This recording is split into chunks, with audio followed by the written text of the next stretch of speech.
Hello everyone, welcome back to our YouTube channel. So in today's video, we are going to discuss further about parametric test, how parametric test is further divided into one tail and two tail test, and how one tail is further divided into left tail and right tail. So without any further delay, let's get started. Okay, so yesterday we learned about parametric test. The parametric test is used to check about the parameters of population, let's say mean or standard deviation, and we have different types of parametric test, let's say Z test and T test. Now parametric test is further divided into one tail and two tail. What is one tail and two tail? One tail means when a rejection region falls on either side of the bell curve. So let's say this is our bell curve of normal distribution and this is our rejection region. If it falls either this side or if it falls either this side.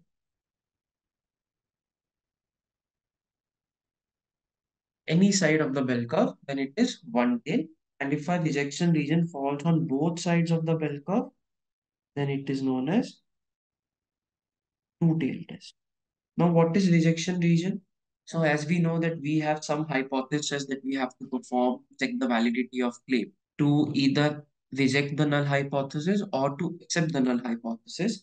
Let's say we are performing Z test and we are calculating Z score. Z score. If our Z score comes under the rejection region, let's say this one, this is our Z score, this is where Z score lies. If it comes under the rejection region, then we'll reject the null.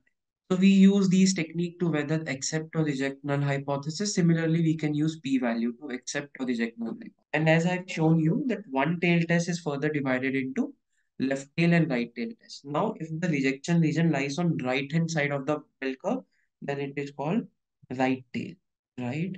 Falls under If it falls on the left hand side of the bell curve, then it is known as left tail. Now, the question comes how we are going to identify by looking at the hypothesis whether it is one tail or two tail, and in one tail whether it is right tail or left. So let's try to understand. So if you remember in our previous video, we done these hypotheses. Now this was the final hypothesis. If we have a greater than sign in our alternative hypothesis, then it is called right tail test. If we have this sign in our alternative hypothesis, then it is called left tail test. And if we have not equal to sign, then it is called two tail. So we need to look at our alternative hypothesis and we need to understand these signs before determining whether it is a right tail, whether it is left tail, or whether it is a. Hope you were able to understand and have a clear distinction between one tail and two tail test. In further videos, we are going to take some questions and we are going to perform Z test, T test, and other sort of non-parametric tests in the problem. So thank you so much. And if you like the video, please like, share, and subscribe.